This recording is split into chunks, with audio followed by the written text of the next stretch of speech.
জমিনের মধ্যে যদি দিন কায়েম হয়ে যেত তাহলে বিশ্বের বিভিন্ন জায়গায় মুসলমানরা নির্যাতিত হতো না, মুসলমানরা সব জায়গায় স্বাধীনভাবে বসবাস করতে পারত। মুসলমান হযরতে উমরে ফারুক রাদিয়াল্লাহু তাআলা আনহু যখন বিচারপতি ছিলেন, আবু বকর সিদ্দিক রাদিয়াল্লাহু তাআলা আনহু যখন খলিফাতুল মুসলিমিন হয়েছিলেন, এমন সময় আবু বকর সিদ্দিক রাদিয়াল্লাহু তাআলা আনহুর সামনে একদিন উমরে ফারুক রাদিয়াল্লাহু তাআলা আনহু উপস্থিত হয়ে বলে, আমাকে কেন বিচারপতি বানাইলেন? 2 বছর হয়ে গেল, একটা বিচারও আমার কাছে আসে না। বলেন না সুবহানাল্লাহ, বলেন না সুবহানাল্লাহ। আদ-দীন ওয়ান নাসিহা। আবু বকর সিদ্দিক রাদিয়াল্লাহু তাআলা আনহু বলেছিলেন, এরা ইসলামের উপর যেহেতু অটল, এই জন্য বিচার আসে না। আমাদের তো প্রতিদিন চোর, ডাকাত, জুলুমকারী, নির্যাতনকারী সবাই তো এখন গিয়া দেখা যায়, প্রতিদিন দেখা যায় জেলের ভিতরে ঢুকে। কিন্তু আবু বকর সিদ্দিকের জামানায় 2 বছর গেল, উমর ডাক দেয়া বলে, আমাকে এমন একজন বিচারক বানাইলেন, একটা মানুষ আসি আমার কাছে কোনো বিচার দিল না। বলেন না সুবহানাল্লাহ। ঠিক তদ্রূপ যদি ইসলামী রাষ্ট্র যদি গ্রহণ করতে পারে, ইসলামী রাষ্ট্র যদি গ্রহণ করতে পারেন, দিনের দাওয়াত যদি দিতে পারেন, 1 নম্বর আল্লাহ আপনার উপর সন্তুষ্ট থাকবে। 2 নম্বর কথা হলো দেশের মানুষ শান্তিতে বসবাস করবে, একজন আরেকজনকে মার দিবে না, পলায়ন করতে হবে না। এই জায়গার মধ্যে তাইকা এক সরকার পরিবর্তন হইলে আরেক সরকার আসিয়া ফুলের মালা দিবে, আর এখন এক সরকার গেলে আরেক সরকারটাকে চুর, আর ওই সরকারটাকে উনাকে চুর। কথা বলুন ঠিক কিনা আমার ভাইরা? এই জন্য আল্লাহ তাআলা বলেন, ওয়াকাতিলুহুম হাত্তা লা তাকুনা ফিতনা ওয়া ইয়াকুনা আদ-দীনু কুল্লুহু লিল্লাহ। আল্লাহর জমিনে যতদিন পর্যন্ত দিন কায়েম হয়েছে না, আল্লাহর জমিনে দিন প্রতিষ্ঠিত হচ্ছে না, ততদিন পর্যন্ত আল্লাহর জমিনে জিহাদ করো। নবীজি সাল্লাল্লাহু আলাইহি সাল্লাম হাদিস শরীফের মধ্যে বলেন, আল জিহাদু মাদিন ইলা ইয়াউমিল কিয়ামা। কিয়ামত পর্যন্ত জিহাদ প্রতিষ্ঠিত থাকবে। ও মুসলমান, এই জন্য আমাদের সব সময় এটা চিন্তা করার দরকার, আমরা অনেক দল করেছি কিন্তু ইসলামের জন্য কিছু করি। দেখেন সাহাবায়ে কেরাম ইসলামের জন্য জান দিয়েছেন। আমি একটা ঘটনার দিকে নিয়ে যাই। দেখেন আল্লাহর রাসূল সাল্লাল্লাহু আলাইহি সাল্লাম নিজেও রক্ত দিয়েছেন। আল্লাহর পয়গম্বর যখন মক্কা ছেড়ে মদিনার মধ্যে চলে গেলেন, মদিনাতে গিয়েও শান্তি নাই। ঠিক তদ্রূপ আমরা একটা দৃষ্টান্ত দেই। আপনি আম গাছ তৈরি করছেন, আম গাছ আছে, আপনি যদি একটা আম গাছ আপনার বাড়ির মধ্যে রাইকা এবার দোয়া করেন, আল্লাহ এই আম গাছের মধ্যে একটা লাউ দিয়ে দাও, ধরবে নি? কথা বলেন না, ধরবে? লেমটা সেমটা এদেরকে বসাইয়া যদি বলেন, তোমাকে আমরা প্রধানমন্ত্রী বানাইলাম, আর এবার আমাদের দিনের আমাদের এই দেশের মধ্যে দিন কায়েম করব, এটা সম্ভব হবে? কথা বলেন, সম্ভব হবে? এই জন্য আমরা যে দল করি না কেন, আমি কোন দলের বিরুদ্ধে কথা বলতে চাই না, আমি এই কথাটাই আপনাদেরকে স্পষ্ট করে দিতে চাই। আমি এই কথাটাই আপনাদের সামনে স্পষ্ট করে দিতে চাই। আমরা এখন ইসলামের জন্য কাজ করি, ইসলামের জন্য আমরা মাঠে নেমে আসি। ইনশাআল্লাহ সাহাবায়ে কেরামের মতো আমরা যদি আবারও মাঠের মধ্যে আমরা পড়তে পারি, তাহলে ইনশাআল্লাহ দেখবেন এই দেশের মধ্যে শান্তি চলে আসবে ইনশাআল্লাহ। আমার ভাইরা,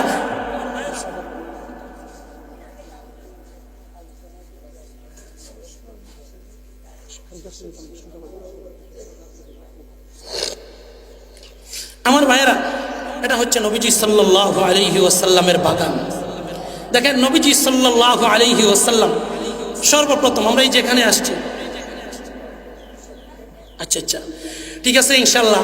আমার ভাইরা দেখেন, আমি যে কথাটা বলছিলাম কথাটা শেষ দিকে চলে যাই। দেখেন মাশাআল্লাহ মাশাআল্লাহ, শুকরিয়া, আলহামদুলিল্লাহ। আমার ভাইরা দেখেন, রাসূলুল্লাহ সাল্লাল্লাহু আলাইহি ওয়াসাল্লাম, নবীজি সাল্লাল্লাহু আলাইহি সাল্লাম মক্কা ছেড়ে গেলেন মদিনায় যাওয়ার পরেও রাসূল শান্তি হয় না। আচ্ছা আপনারা বলেন, আল্লাহর রাসূল প্রথম 40 বছর মার খায় নাই, মার দেয়ও নাই, কিন্তু দ্বিতীয় 13 বছর আল্লাহর পয়গম্বর মার খেয়েছেন শুধু, কিন্তু মার দেন নাই। যখন রাসূলুল্লাহ সাল্লাল্লাহু আলাইহি সাল্লাম মদিনায় গেলেন, তারপরেও পিঠটা দেওয়ালের মধ্যে লাগা গেছে, একের পর এক নির্যাতিত শুরু হয়েছে। কথা বলুন ঠিক কিনা? এখন আপনাদের সামনে একটা ঘটনা বলি। দেখেন উহুদের যুদ্ধে আল্লাহর পয়গম্বর বিশ্বনবীজি সাল্লাল্লাহু আলাইহি ওয়াসাল্লাম এবার হঠাৎ করে খবর পাইলেন যে আবু সুফিয়ানের নেতৃত্বে তারা 3000-এর ঊর্ধ্বে তারা সংখ্যা নিয়ে এবার মদিনা গিয়ে ঘেরাও করবে, মদিনায় আল্লাহর রাসূলকে রাখতে দিবে না। এই কথা থেকে স্মরণ করবেন, কিয়ামত পর্যন্ত যারা ইসলাম বিদ্বেষী ওরা কোনোদিনও ইসলাম প্রিয় মানুষদেরকে ভালোবাসবে না। আপনি যতই তাদেরকে ভালোবাসেন না কেন, তাদেরকে মাথায় নিয়ে ঘুরেন না কেন, ওরা কোনোদিন আপনাকে ভালোবাসবে না, আপনার বিরুদ্ধে অবস্থান নিবেই। কারণ আল্লাহ তাআলা তার দিলের ভিতরে মোহর মেরে দিয়েছে। এ দুনিয়ার মুসলমান ভাইরা, আল্লাহর পয়গম্বর বিশ্বনবীজি সাল্লাল্লাহু আলাইহি ওয়াসাল্লাম যখন দেখলেন এই দুনিয়ার মধ্যে থাকবে না, সাহাবায়ে কেরাম সবাইকে তারা শহীদ করে দিতে চায়, মদিনার জয় জমিনের মধ্যে রাখবে না, বেঈমান কাফেররা কাছের মধ্যে চলে আসছে। আল্লাহর পয়গম্বর 1000 সাহাবায়ে কেরামকে নিয়ে উহুদের প্রান্তের দিকে রওনা দিয়েছেন। রাস্তার মধ্যে যাওয়ার পর 300 জন মুনাফিক মার্কা মুসলমান এমন সময় ডাক দিয়া বলে, আল্লাহর পয়গম্বর আমরা যেতে পারবো না, আমরা এই যুদ্ধের মধ্যে যেতে পারবো না। এই মুনাফিক মার্কা মুসলমান 300 জন তারা ফিরে আসলো। আমাদের সমাজে মুনাফিক আসেনি? কথা বলেন, আছে কি নাই? এই রসুলের জামানায় মুনাফিক ছিল। সংক্ষেপে কথাগুলা বলি। আল্লাহর রসুল সাল্লাল্লাহু আলাইহি সাল্লাম 700 জন সাহাবায়ে কেরামকে নিয়ে এবার উহুদের ময়দানের মধ্যে গেলেন। উহুদের ময়দানে যাওয়ার পর 50 জন তীরন্দাজ সাহাবীদেরকে এক জায়গায় দাঁড় করাইলেন। বললেন, তোমরা রুমা পাহাড়ের চূড়ায় এই জায়গার মধ্যে দাঁড়াইবা, উহুদ প্রান্তের শেষ সীমানা রুমা পাহাড়ের চূড়ায় এই জায়গার মধ্যে দাঁড়াইয়া যাইবা। এমন সময় হযরতে আব্দুল্লাহ ইবনে জুবায়ের রাদিয়াল্লাহু তাআলা আনহুকে নেতা বানাইলেন, আর বাকি 650 সাহাবায়ে কেরামকে চতুর্দিকে বন্টন করে দিলেন। বললেন, তোমরা এই জায়গা থেকে জিহাদ করবা। কিছুক্ষণের মধ্যে যখন যুদ্ধ শুরু হয়ে গেল, মুসলমানরা বিজয়ের পতাকা উড়াইয়া দিলেন। এবার দেখেন, ওই যে রুমা পাহাড়ের চূড়ায় 50 জন সাহাবায়ে কেরাম দাঁড়াইয়া ছিল, ওই জায়গার মধ্যে এবার ওই সাহাবায়ে কেরাম এবার মতনৈক্য তৈরি করে ফেললো।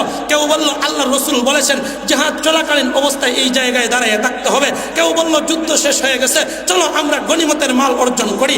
গনিমতের মাল বোঝানো হয় জিহাদের ময়দানে যেই মালগুলা ইহুদি খ্রিস্টানগুলা নিয়ে গিয়েছিল, এবার যখন পলায়ন করে চলে গেছে, যেগুলা রেখে গেছে, এইগুলা মুসলমানরা অর্জন করা জায়েজ ছিল। এবার নবীজি সাল্লাল্লাহু আলাইহি সাল্লাম এর নির্দেশ অনুযায়ী আব্দুল্লাহ ইবনে জুবায়ের রাদিয়াল্লাহু তাআলা আনহুকে নেতা বানিয়ে দিয়েছিলেন। বলে উনার নেতৃত্ব ছাড়া কেউ নড়াচড়া করবে না। এই জায়গা থেকে এরা মনে করেন তাদের মত অনুযায়ী মতানৈক্য তৈরি হয়েছিল। কিছু সংখ্যক সাহাবায়ে কেরাম ওই জায়গার মধ্যে চলে আসলেন। মুসলমান ভাইরা, এই জায়গার মধ্যে আসার পর খালিদ বিন ওয়ালিদ তখনও মুসলমান হয় নাই। উনি এবার রাস্তার মধ্যে গিয়া বলে, যুবকরা, আমরা বদরের যুদ্ধে পলায়ন করেছিলাম, এবার যদি উহুদের যুদ্ধে আমরা পলায়ন করি তাহলে আমাদের মুখ দেখানোর কোনো জায়গা থাকবে না। চলো এবার আমরা অতর্কিতভাবে মুসলমানদের উপর নির্যাতন করব। এবার যখন উহুদের প্রান্তে দিয়ে ঢুকলে, এই যে রুমা পাহাড়ের চূড়া, উহুদের প্রান্তে দিয়ে ঢুকছে, ঢুকার পরে অতর্কিতভাবে মুসলমানদের উপর হামলা শুরু করে দিয়েছে, এমনভাবে আক্রমণ শুরু করে দিল। এক পর্যায়ে সাহাবায়ে কেরাম নির্যাতিত হয়ে গেলেন। এমন সময় নবীজি সাল্লাল্লাহু আলাইহি সাল্লামকে এবার বেঈমান কাফেররা তালাশ করা শুরু করলো। মুহাম্মদকে দুনিয়াতে রাখবো না, মুহাম্মদী মিশন আর এই দুনিয়ার মধ্যে থাকবো না। এমন অবস্থায় তারা চলে গেল রাসূলের কাছে। রাসূলের সামনে 10 জন সাহাবী ছিলেন যারা রাসূলকে বেষ্টন করে রেখেছিল। এমন সময় এবার এই বেঈমান কাফেররা উপস্থিত হইয়া একের পর এক সাহাবীদের উপর আক্রমণ করা শুরু করেছিল। সর্বপ্রথম তালহা রাদিয়াল্লাহু তাআলা আনহুর শরীরের উপর আঘাত করেছিল। একের পর এক তীর আর বল্লমের আঘাত শুরু করে দিয়েছিল। মুসলমান, এবার তালহা রাদিয়াল্লাহু তাআলা আনহু শাহাদাত বরণ করলেন। তারপরে একে একে সমস্ত সাহাবায়ে কেরামকে 8 জনকে শহীদ করে দিয়েছিল। ইমাম বুখারী রাহমাতুল্লাহি আলাইহি বলেন, আবু দুজানা আর কাতাদা 2 জন জীবিত আছেন। এবার একজন আরেকজনকে ডাক দিয়া বলে, আবু দুজানা, কাতাদা, আমরা 2 জন আল্লাহর রাসূলের একটা বিন্দু পরিমাণ রক্ত পড়বে এমন সহ্য করতে পারবো না, আমাদের জীবন চলে যাবে। এক বিন্দু রক্ত থাকতে রাসূলের উপর আক্রমণ হয়, সেটা কখনো গ্রহণ করবো না। এবার দেখেন, হযরতে আবু দুজানা রাদিয়াল্লাহু তাআলা আনহু, উনাকে তারা শহীদ করে দিয়েছে। তারপরে হযরতে কাতাদা রাদিয়াল্লাহু তাআলা আনহুর উপর আক্রমণ করলেন। শেষ পর্যন্ত কাতাদা রাদিয়াল্লাহু তাআলা আনহু উনাকেও শহীদ করে দিয়েছে। এবার দেখেন, রাসূলুল্লাহ সাল্লাল্লাহু আলাইহি ওয়াসাল্লাম একা পড়ে গেলেন। বেঈমান কাফেররা সুযোগ পাইয়া আল্লাহর রাসূল সাল্লাল্লাহু আলাইহি ওয়াসাল্লামের উপর আঘাত করলো। প্রথমবারে একটা পাথর দিয়ে আঘাত করেছে। আল্লাহর রাসূলের হেলমেট ভাঙা 2 টুকরা হইয়া এক টুকরা কপালের ভিতরে দিয়ে ঢুকে গেছে। আরেকটা কাফের আরেকটা পাথর নিয়ে এবার রাসূলুল্লাহ সাল্লাল্লাহু আলাইহি ওয়াসাল্লামের মাথার উপর যখন আঘাত করেছে, আঘাত করার সঙ্গে সঙ্গে আল্লাহর রাসূলের আবারও একটা হেলমেট ভাঙা ওইদিকে পইরা 2টা দাঁত শাহাদাত শহীদ হয়ে গেছে। আল্লাহর রাসূলের 2টা দান্দা মুবারক জমিনের মধ্যে পড়ে গেল। আল্লাহর রাসূল অজ্ঞান হইয়া জমিনের মধ্যে পড়ে গেলেন। মুসলমান, এমন সময় 2টা riwayat পাওয়া যায় তাফসীরের কিতাবের ভিতরে, ইতিহাসের কিতাবের মধ্যে পাওয়া যায়। আল্লাহর রাসূল সাল্লাল্লাহু আলাইহি সাল্লামের ব্যাপারে হয়তো মুনাফিক অথবা শয়তান তখন মানুষের রূপ ধারণ করে বলেছিল, কাতলা মুহাম্মদ কাতল হয়ে গেছে, মুহাম্মদ কাতল হয়ে গেছে। মুসলমানরা আর জিহাদ করে লাভ নাই, মুসলমানরা আর জিহাদ করে লাভ নাই, জিহাদ বাদ দাও, চলো মুহাম্মদী মিশন বাতিল হয়ে গেছে, এখন আমরা ঐক্য হয়ে যাই। বলেন নাউজুবিল্লাহ। এরপরে আল্লাহ রাসূল সাল্লাল্লাহু আলাইহি সাল্লাম অজ্ঞান হয়ে পড়ে গেছেন। আলী রাদিয়াল্লাহু তাআলা আনহু পাগলের মতো ঘুরায়, এইদিকে উমর রাদিয়াল্লাহু তাআলা আনহু তরবারি উপরের দিকে উঠাইয়া বলে, যে বলবেন মুহাম্মদ দুনিয়ার থেকে বিদায় নিয়ে চলে গেছে তার গর্দনা দুই টুকরা করে দেব, মুহাম্মদ মরতে পারে না। এবার আবু বকর সিদ্দিক রাদিয়াল্লাহু তাআলা আনহু তিনি চিন্তা করলেন, আমি একজন বয়স্ক সাহাবী, আমার চিন্তাটা তাদের মতো হলে হবে না, আমাদের এই মুরব্বীরা আমাদের মতন নয়, আমরা যদি ভুল করি আমাদেরকে শেষাইবে ঘরের মধ্যে নিয়ে। আবু বকর সিদ্দিক রাদিয়াল্লাহু তাআলা আনহু তিনি চিন্তা করলেন যে এমন একটা মুহূর্তে আমার শান্তময় একটা পরিবেশ তৈরি করতে হবে। উনি দৌড়ায় রাসূলকে খুঁজায় আর সাহাবায়ে কেরামকে সান্ত্বনা দেয়, থামো থামো, দেখতেছি বিষয়টা, থামো থামো, দেখতেছি বিষয়টা। হযরত আলী রাদিয়াল্লাহু তাআলা আনহু রাসূলকে এক সময় গিয়ে দেখে একটা গর্তের মধ্যে পড়ে আছে। আলী রাদিয়াল্লাহু তাআলা আনহু উনাকে ধরলেন, এবার উনার মুখের মধ্যে কানটা লাগাইলেন। আল্লাহর পয়গম্বর বললেন, আলী, আমার যেহেতু রক্ত রক্ত মাথা থেকে গড়াইয়া এই জমিনের মধ্যে পড়ে গেছে, আল্লাহর জাতের কসম এই জমিনের মধ্যে আল্লাহর দিন কায়েম হবে। বলেন সুবহানাল্লাহ। আমরা কি আল্লাহর রসুলের এই কথাটা মানতে পারি না? কথা বলেন, এই কথাটা মানতে পারি না? তাহলে রসুলের দান মুবারক শহীদ হইল, আল্লাহর রসুলের মাথা থেকে নিয়ে পা পর্যন্ত রঙ্গিল হয়েছে রক্তে একমাত্র আল্লাহর দিন কায়েম করার জন্য। আর এখন আপনি বিভিন্ন নেতার পিছনে ঘুরে আল্লাহর দিন কায়েম করার জন্য একবার আলেমদের পাশে আসেন নাই, আলেমদেরকে ঘৃণার দৃষ্টিতে দেখেন, লজ্জা লাগে না? কেমনে রসুলের উম্মত দাবি করেন, কেমনে আশিকে রসুল দাবি করেন? কি মুখ দেখাবেন আল্লাহর রসুলের সামনে? কি মুখ দেখাবেন? কি মুখ দেখাবেন? দিন কায়েম করার জন্য আপনি ইসলামী দলগুলোকে পছন্দ করেন না, ইসলামী দলের বিরুদ্ধে কথা বলেন, কেমনে করেন?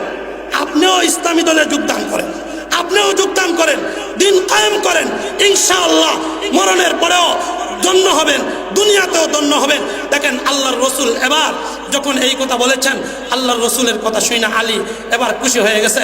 এবার আল্লাহর রসুল সাল্লাল্লাহু আলাইহি সাল্লাম আলী রাদিয়াল্লাহু তাআলা আনহুর গাড়ির মধ্যে দইরা এবার দাঁড়ায় গেছে। এবার আওয়াজ উঠছে, মুহাম্মদ মৃত্যু হয় নাই, মুহাম্মদ এখনো জীবিত আছে। সাহাবায়ে কেরাম ডাক দেয়া বলে, আমি ভাবতেছি নতুন একটা জীবন। সাহাবায়ে কেরাম বলেন, আমরা যেমন নতুন একটা জীবন ফিরে পাইছি। বলেন সুবহানাল্লাহ। দেখেন কত ভালোবাসা রসুলের প্রতি ছিল। এবার আবু বকর সিদ্দিক রাদিয়াল্লাহু তাআলা আনহু রসুলের পাশে যায়, দেখেন তিনটা ইনজুরি, রাসূলের মাথা থেকে রক্ত প্রবাহিত হচ্ছে, দাঁত থেকে রক্ত প্রবাহিত হচ্ছে। এমন অবস্থায় এই যে কপালের দিকে একটা হেলমেট ঢুকেছিল, এই হেলমেট যদি বের না করা হয় তাহলে রসুলের রক্ত প্রবাহিত হতে হতে এক পর্যায়ে রসুল হয়তো দুনিয়ার থেকে বিদায় নিয়ে চলে যাবে, এমন একটা ভয়ঙ্কর অবস্থা ধরেছে। এখন এই তীরটাকে বার করবে। আবু উবায়দা ইবনুল জাররাহ পিছন থেকে ডাক দেয়া বলে, ও আবু বকর, এই দায়িত্ব অন্য কাউকে দিলে হবে না, ও আবু বকর, এই দায়িত্বটা একমাত্র আবু উবায়দা ইবনুল জাররাহকে দিতে হবে। এই কথা শোনার পরে আবু বকর সিদ্দিক রাদিয়াল্লাহু তাআলা আনহু এই জায়গা থেকে সরে গেছেন। মুরব্বী সাহাবী বুঝতে পারছেন এই জায়গাটা মুরব্বী দ্বারা চলবে না, এখানে যুবকের প্রয়োজন। এবার আবু উবায়দা ইবনুল জাররাহ সামনের দিকে অগ্রসর হয়েছে। এবার সামনে গিয়া এমন ভাবে দাঁত দিয়া এই হেলমেট ধরছে, এক টানে হেলমেট বের করে আসছে। আবু উবায়দা ইবনুল জাররাহ তার দান মুবারক জমিনের মধ্যে পড়ে গেছে। বলেন সুবহানাল্লাহ। কত ভালোবাসা! আল্লাহ রসুল চকুর পানি ছেড়ে দিয়ে বললেন, আরে আবু উবায়দা ইবনুল জাররাহ, তুমি আমার জন্য তোমার দান মুবারক শহীদ করতে পারলা। শেষ পর্যন্ত একটা কথা বলি, আবু উবায়দা ইবনুল জাররাহর শানে সূরা মুজাদালার 22 নম্বর আয়াত আল্লাহ নাজিল করে দিয়েছেন। একটাই কথা স্পষ্ট করে দিতে চাই, আবু উবায়দা ইবনুল জাররাহ যখন বদর যুদ্ধে গিয়েছিলেন, আবু উবায়দা ইবনুল জাররাহকে আল্লাহর রাসূল একটা দায়িত্ব দিয়েছিলেন। দেখেন আবু উবায়দা ইবনুল জাররাহর দুইটা অবদান ছিল, এই অবদানটা আমাদের প্রত্যেকের স্মরণ রাখার দরকার, এইগুলা নিয়ে আমাদের সামনের পথ। দেখেন আবু উবায়দা ইবনুল জাররাহ এবার যখন বদরের যুদ্ধে চলে গেছেন, উনার হাতে একটা তরবারি আছে। তাকাইয়া দেখে একজন মানুষ বড় রাগান্বিত হইয়া আল্লাহর রসুলের কাছে আসতেছে, যেমন নাকি আল্লাহর রসুলকে হত্যা করে দিবে। আবু উবায়দা ইবনুল জাররাহ বলে, আমি এবার তার সামনে গেলাম, তীরটা যখন আমার উঠাইছি তখন এই ব্যক্তি সরিয়া গেল। আবার তাকাইয়া দেখি ওই ব্যক্তি আরো রাগান্বিত হইয়া সামনের দিকে অগ্রসর হওয়া শুরু করেছে। তখন আমি আবার তার কাছে চলে গেলাম, সেখানে যাওয়ার পর তরবারিটা তখনও উঠাই নাই, আমি ইশারা দিয়েছি, এই ব্যক্তিটা চলে গেল। তৃতীয়বারে তাকাইয়া দেখি এমন একজন ব্যক্তি, আবারও ওই ব্যক্তিটা আবার ফিরে আসছে। এবার এমন একটা সিদ্ধান্ত নিছে, হয়তো রসুলকে দুনিয়াতে রাখবে, না হয় রসুলকে দুনিয়ার থেকে বিদায় করে দিবে। আবু উবায়দা ইবনুল জাররাহ ডাক দেয়া বলে, আরে এবার দুইবার, একবার দুইবার, তৃতীয়বারেও সুযোগ দেওয়া যায় না। একবার সুযোগ দিয়েছি, দ্বিতীয়বারে সুযোগ দিয়েছি, তৃতীয়বার তোমারে যদি সুযোগ দিয়ে দেয় তাহলে আল্লাহর দরবারে রাসূলের সামনে আমি কোন মুখ দেখাবো? এমন অবস্থায় আবু উবায়দা ইবনুল জাররাহ বলে, আমি তরবারিটা যখন উপরের দিকে উঠাইছি, কে যেন আমার হাত থেকে নিয়ে ওই তরবারিটা নিয়ে ওই মানুষটাকে দুখণ্ড করে দিয়েছে। মাথার মধ্যে যখন আঘাত করেছে, মনে হচ্ছে অনেক 1 মাইল দূরে গিয়ে তার মাথাটা পড়ে গেছে। বলেন সুবহানাল্লাহ। আবু উবায়দা ইবনুল জাররাহ অবাক হয়ে গেল। শেষ, যুদ্ধ শেষ, 70টা মার্কা মার্কা কাফের জাহান্নামে। আল্লাহর রাসূল দেখলেন একটা বডি পড়ে আছে জমিনের মধ্যে, আর একটা মাথা দূরে। এটা কে শহীদ করলে? এই মাথাটাকে সংযোগ দেওয়া হইল। এবার জিজ্ঞাসা করেন, এইটা কে করলো? এটা কে করলো? আবু উবায়দা ইবনুল জাররাহ দাঁড়ায় বলে, আমি করেছি, আমি করেছি। তাকায় দেখে এটা আবু উবায়দা ইবনুল জাররাহর বাবা। বলেন না সুবহানাল্লাহ, সুবহানাল্লাহ। আবু উবায়দা ইবনুল জাররাহ বলে, ও আল্লাহর রাসূল, আমি করেছি। আল্লাহর রাসূল ডাক দিয়া বলে, ও আবু উবায়দা ইবনুল জাররাহ, তুমি তোমার বাবাকে কেমনে শহীদ করে দিলা? তুমি তোমার বাবাকে কেমনে মারলা? বেঈমান কাফেররা ডাক দিয়া বলো, মুহাম্মাদের কেমন মিশন, মুহাম্মাদের কেমন উম্মত যে তার বাবাকে হত্যা করতে পারে? এমন সময় আল্লাহর রাসূল বলে, ও আবু উবায়দা ইবনুল জাররাহ, তুমি তোমার বাবার উপর কেমনে আক্রমণ করলা? আবু উবায়দা ইবনুল জাররাহ এমন সময় ডাক দিয়া বলে, ও আল্লাহর রাসূল, যেই মানুষ আমার রাসূলকে দুনিয়ার জগতের মধ্যে রাখতে চায় না, যে আমার রাসূলকে দুনিয়াতে টিকাতে চায় না, এই মানুষ এই দুনিয়াতে থাকার কোনো অধিকার রাখে না। রাসূলের সুন্নাত, রাসূলের দুশমন কোনদিন দুনিয়াতে থাকতে পারে না। এই জন্য আল্লাহ তাআলা জানাইয়া দেয়, এমন অবস্থায় সূরা মুজাদালা